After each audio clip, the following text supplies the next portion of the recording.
Myself, Mohammad Aftab Ahmed. I am studying medicine and International University of Kyrgyzstan. आज मैं आपको बताऊंगा Kyrgyzstan में या कजाकिस्तान में किसी भी मेडिकल यूनिवर्सिटी में एमबीबीएस या एमडी में एडमिशन लेने का प्रोसेस। बहुत सारे स्टूडेंट्स को ये क्वेश्चन होते हैं कि हमें एडमिशन प्रोसेस का नहीं पता, हम किस तरह एडमिशन लें और एडमिशन में क्या क्या चीज़ें हैं, कौन सी चीज़ें रिक्वायरमेंट्स हैं और कितना यानी इसके एक्सपेंसेस हैं। और बच्चों को ये चीज़ों का नहीं पता होता है, इसकी वजह से उनके साथ बहुत सारे फ्रॉड भी हो जाते हैं। तो इसलिए मैंने सोचा कि इसके ऊपर वीडियो बनाऊं। तो मैं यूनिवर्सिटी के बारे में भी बताऊंगा, कौन सी यूनिवर्सिटीज अच्छी हैं और फीस स्ट्रक्चर जो किर्गिस्तान की यूनिवर्सिटीज़ में मेनली है, कॉमन है जो, और बाकी सब कजाकिस्तान की यूनिवर्सिटीज़ में भी। तो वो सारी रिक्वायरमेंट्स और उसका जो एडमिशन लेटर का प्रोसेस है वो मैं आज आपको बताता हूँ कि आप किर्गिस्तान और कजाकिस्तान में एमडी और एमबीबीएस में एडमिशन आप किस तरह ले सकते हैं और आपकी क्या रिक्वायरमेंट्स हैं, मैं आपको बताता हूँ। एडमिशन प्रोसेस, सबसे पहले रिक्वायरमेंट्स हैं स्टूडेंट्स की। स्टूडेंट्स के पास होनी चाहिए मैट्रिक सर्टिफिकेट, उनका मैट्रिक सर्टिफिकेट होना चाहिए, उनके पास एफएससी सर्टिफिकेट, एफएससी की सनद उनके पास होनी चाहिए। उसके अलावा उनके पास उनका पासपोर्ट होना चाहिए। वैसे अगर मैं आपको बताऊं कि आप पूरी दुनिया में कहीं भी आप बाहर पढ़ना जाना चाह रहे हैं या वैसे किसी वर्क वीजे के लिए भी जा रहे हैं तो आप कोशिश करें कि 10 साल का पासपोर्ट बनवाएं। लेकिन स्टूडेंट 5 साल का बनवाते हैं तो भी ठीक है, कोई मसला नहीं है। वैसे मैंने ये बात बताई है कि नहीं तो फिर दोबारा रिन्यू करवाना पड़ता है, स्टडी ड्यूरेशन ज्यादा हो जाता है तो फिर पासपोर्ट रिन्यू करवाना पड़ता है। उसके बाद इनविटेशन फीस चाहिए आपको। किर्गिस्तान और कजाकिस्तान इन दोनों कंट्रीज में आने के लिए ये सब चीजों के साथ आपने इनविटेशन फीस देनी है। उस पर्सन को जिसके थ्रू आप आ रहे हैं वो आपका दोस्त भी हो सकता है जो उस यूनिवर्सिटी में पढ़ रहा हो, और या कोई कंसल्टेंसी वाले भी हो सकते हैं। ये फीस लाजमी है जो तकरीबन $300 से $500 के करीब है। तो इसके मिड में हो सकती है या $300 मेनली चलती है इधर किर्गिस्तान और कजाकिस्तान दोनों में। तो ये फीस लाजमी देनी है आपने सबसे पहले। फिर आपका इनविटेशन और एडमिशन लेटर का जो निकलने का प्रोसेस वो स्टार्ट होगा। उसके बाद एडमिशन लेटर का प्रोसेस, सबसे पहले एक्सेप्टेंस लेटर निकलता है आपके पासपोर्ट पे। पासपोर्ट जो आप देते हैं अपनी दोस्त को, वो आगे यूनिवर्सिटी को देता है, यूनिवर्सिटी आगे एम्बेसी को देती है।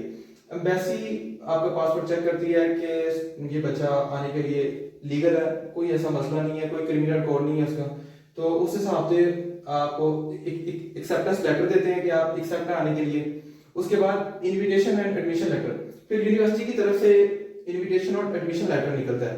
इस प्रोसेस को कितनी देर लगती है? 2 से 3 वीक्स, 2 से 3 हफ्ते लगते हैं इस प्रोसेस को। उसके बाद आपका लगता है वीजा। जब ये एम्बेसी की तरफ से क्लियरेंस हो जाती है, एक्सेप्टेंस लेटर आ जाता है, उसके बाद आपका ई वीजा लगना होता है, वो भी आपके पासपोर्ट पे लगना होता है। जो एडमिशन लेटर है और इनविटेशन लेटर है वो निकलते हैं आपकी मैट्रिक और एफएससी की सनद पे, और जो पासपोर्ट की बेस पे आपका ई वीजा लगता है। पूरी दुनिया में ई वीजा अप्लाई हो रहा है क्योंकि इलेक्ट्रॉनिक वीजा, तो आप ऑनलाइन अप्लाई करके अपना वीजा एक्सटेंड भी करवा सकते हैं, अप्लाई भी कर सकते हैं किसी भी मुल्क के लिए। ई वीजा यूनिवर्सिटी अप्लाई करती है, और अब तो कुछ रूल्स ये भी आ रहे हैं कि बच्चे पाकिस्तान से ही अप्लाई करके आते हैं, वीजा उधर ही लगता है। पहले जब हम आए थे तो हमारा ऑन अराइवल एयरपोर्ट पे लगा था किर्गिस्तान में। तो उसकी रिक्वायरमेंट्स है वो या यूनिवर्सिटी लगवा देती है या आपका कॉन्ट्रैक्टर या कंसल्टेंसी वाले जो भी हैं वो लगवा देते हैं। वैसे इसको लगते हैं 12 से 15 दिन ई वीजा लगने के लिए। जब आपका वीजा लेके आ जाता है तो आप बच्चा खुद भी चेक कर सकता है। ये वेबसाइट है evisa.kg, ये वेबसाइट आप गूगल पे लिखेंगे तो वहाँ पे अपना रेफरेंस नंबर दे के आप वीजे का स्टेटस चेक कर सकते हैं कि आपका वीजा लग चुका है, सिंगल एंट्री है, मल्टीपल एंट्री है, स्टडी वीजा है, कौन सा वीजा है, तो वो आपको पता चल जाएगा। इस सारे प्रोसेस के बाद फिर आपने करवानी है टिकट करवानी है आपने उस कंट्री में, किर्गिस्तान में, कजाकिस्तान में जाने के लिए, जहाँ जिस भी उधर कंट्री में जिस भी शहर में आपने एडमिशन लिया होंगे। उससे पहले मैं आपको बताऊं कि उससे पहले आपको यूनिवर्सिटी के बारे में पता होना चाहिए, आपने किस यूनिवर्सिटी में एडमिशन लिया है। जाहिर बात है आपका एडमिशन लेटर निकला है, आपको पता होना चाहिए कि किस यूनिवर्सिटी का निकला एडमिशन लेटर और उनकी क्या फी है, उसका क्या स्ट्रक्चर है, उसका सारा आपका बायोडाटा होना चाहिए आपके पास। वो मैं आपको तकरीबन मोटा मोटा हिसाब बता देता हूँ। टोटल एक्सपेंसिस में हमारे पास आते हैं, सबसे पहले यूनिवर्सिटी फीस, ये मैं आपको बताऊंगा फर्स्ट सेमेस्टर की। उसके बाद मैं 1 साल की भी बताऊंगा। फर्स्ट सेमेस्टर होता है 1 मंथ to 6 मंथ का, ऑलमोस्ट इतने का होता है, यानी 1 साल में 2 सेमेस्टर होते हैं। तो पहले मैं 1 सेमेस्टर का बताऊंगा, फिर मैं पूरे 1 साल का बताऊंगा। सपोज करें आप जिस यूनिवर्सिटी में जा रहे हैं उस यूनिवर्सिटी की फीस है $2000। आपको फर्स्ट सेमेस्टर की फीस नहीं बताई जाती है, आपको बताई जाती है सेकंड सेमेस्टर से लेके 10th सेमेस्टर तक। अगर 5 साल की डिग्री है तो 10 सेमेस्टर होंगे, आपको बताई जाती है सेकंड सेमेस्टर से लेके 10th सेमेस्टर तक की फीस। मैं आपको बताऊं कि यूनिवर्सिटी की फीस वही होती है जो सेकंड सेमेस्टर की होती है, सेकंड से 10th तक होती है, वही फर्स्ट सेमेस्टर में फीस होती है। उसके अंदर जो एक्स्ट्रा चार्जेस होते हैं वो भी मैं आपको साथ बताता हूँ टोटल एक्सपेंसिव में। सपोज करें आपने जिस यूनिवर्सिटी में एडमिशन लिया है उस यूनिवर्सिटी की फीस आपको बताई गई है सेकंड सेमेस्टर से $2000, तो यही उसकी फर्स्ट सेमेस्टर की फीस है। उसके अंदर जो बाकी चार्जेस है वो ये हॉस्टल चार्जेस, हॉस्टल के अंदर मेस और अकोमोडेशन एक सेमेस्टर का, वो कुछ यूनिवर्सिटी का $900 है और कुछ यूनिवर्सिटी का $1000 है, तो ये उसके अंदर आपने ऐड करना है पहले सेमेस्टर में। उसके बाद हॉस्टल में आपने सिक्योरिटी फीस देनी है, ये एक बार ही देनी होती है सिक्योरिटी फीस, ये $100 है, ये देनी है। उसके बाद पहले साल का जो हॉस्टल है ना वो कंपलसरी है बच्चे के लिए, आपने रहना है या नहीं रहना, आपने पैसे लाजमी देने हैं। बहुत सारे बच्चे नहीं भी रहते लेकिन वो पैसे लाजमी लेके जाते हैं। वो इस तरह होता है कि पहले जो सेमेस्टर के होते हैं ना $1000 या $900, वो यूनिवर्सिटी पे डिपेंड करता है कितनी लेती है, वो आपने लाजमी देने हैं। दूसरे सेमेस्टर में बच्चे सिर्फ अकोमोडेशन के पैसे देते हैं, अकोमोडेशन यानी $300 देते हैं अकोमोडेशन के, $600 होता है मेस का, मेस का चलो नहीं देते वो, अकोमोडेशन का 300 देते हैं। इस तरह फिर अगर 900 है तो 300 $1200 बनता है 2 सेमेस्टरों का हॉस्टल का, तो ये देते हैं। फिर वो दूसरा सेमेस्टर नहीं रहते हॉस्टल में, कुछ तो पहला सेमेस्टर भी नहीं रहते लेकिन पहले सेमेस्टर के पूरे पैसे देने पड़ते हैं। तो ये जो एक्सपेंसिव है, ये सारे एक्सपेंसिव डालकर आपने किसी यूनिवर्सिटी में एडमिशन लिया है तो सारे एक्सपेंसिव डालकर आपका फर्स्ट सेमेस्टर का जो खर्चा आता है वो आता है $3500। इसके अंदर आपकी यूनिवर्सिटी फीस है, हॉस्टल है, सिक्योरिटी फीस है, उसके अलावा आपको एयरपोर्ट से उन्होंने लेके आना है और यूनिवर्सिटी में आपका एडमिशन करवाना है, यूनिवर्सिटी के हॉस्टल छोड़ना है, जो भी आपको लेके आ रहा है। उसके अंदर ये $300 से $500 भी मैंने ऐड किए हैं, मिनिमम अमाउंट ऐड की है मैंने, ये $3500 बनता है। इसके अंदर अब फर्स्ट सेमेस्टर में यूनिवर्सिटी आपको पैकेज बताती है वो तकरीबन 4500 से 5000 से भी ज्यादा का होता है, तो उसके अंदर जो बाकी पैसे होते हैं वो उस पर्सन के होते हैं जो आपको लेके आ रहा होता है। जाहिर बात है उसने आपका एडमिशन करवाया, यूनिवर्सिटी को एक और बच्चा दिया उन्होंने कि इस बच्चे का एडमिशन करवाना है, उसके बाद आपको वो एयरपोर्ट से लेके आया, टिकट भी मोस्टली भाई खुद ही करवा के देते हैं, बच्चों को नहीं पता होता। तो उसके बाद उन्होंने आपका वीजा लगवाया, टिकट करवाई है, आपको यूनिवर्सिटी तक उन्होंने छोड़ा है, तो कुछ पैसे उनके बनते भी हैं, वो लेते हैं, जो कॉन्ट्रैक्टर्स हैं पैसे लेते हैं, तो उसके अंदर जो एक्स्ट्रा पैसे होते हैं वो उन कॉन्ट्रैक्टर्स के होते हैं।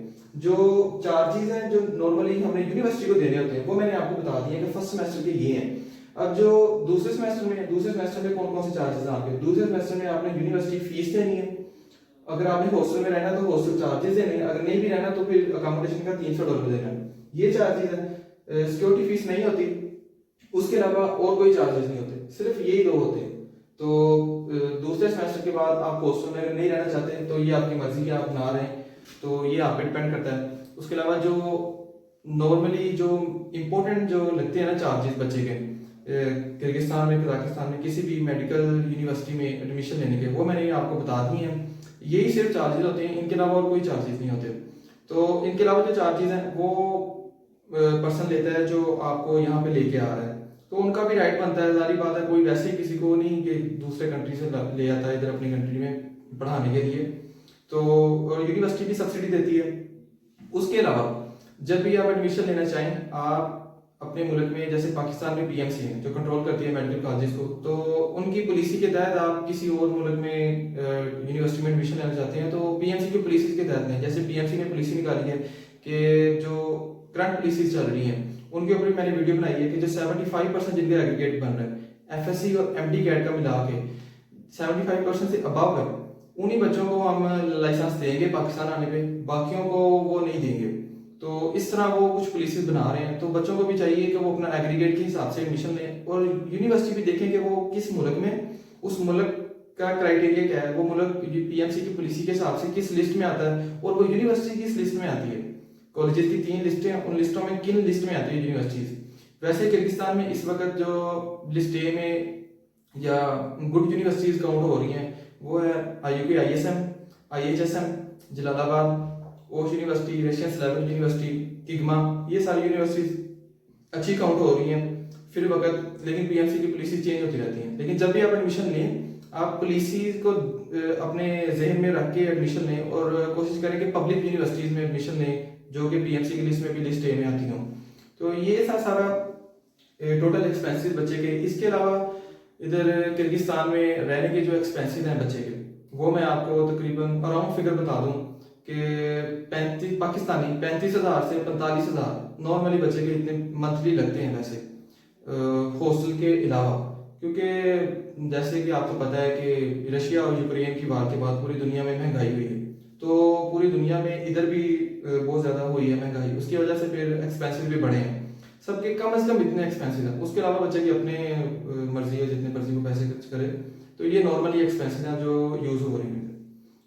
ये थे एडमिशन का प्रोसेस किर्गिस्तान में, कजाकिस्तान की यूनिवर्सिटीज़ में, इसकी जो पॉसिबल रिक्वायरमेंट्स हैं और एडमिशन लेटर निकलने का प्रोसेस, वीज़ा का, टिकट का, और कितने पैसे लगते हैं। और टिकट के बारे में बताऊं, टिकट के पैसे भी इसमें इंक्लूड नहीं मैंने किए, वो बच्चे ने खुद पे करने होते हैं। टिकट जो कि पाकिस्तान से लगवाते हैं, तो कुछ यूनिवर्सिटीज़ अपनी एयरलाइन भी प्रेफर कर रही हैं, तो उनके पैसे भी वो पाकिस्तान में ही ले लेते हैं उनसे बच्चे से, तो वो अलग है इनसे पैसे। तो ये सब था क्राइटेरिया। ये थी टोटल एक्सपेंसेस जो कि लाजमी यूनिवर्सिटी में पे होती हैं। तो अगर आप किसी अपने दोस्त के साथ, दोस्त के थ्रू आ रहे हैं तो वो भी ठीक है, कोई कंसल्टेंसी के थ्रू आ रहे हैं वो भी ठीक है, तो आप उनसे बात कर सकते हैं कि कितने पैसे एक्स्ट्रा लग रहे हैं और कितने यूनिवर्सिटी को देने हैं और कौन सी यूनिवर्सिटी है।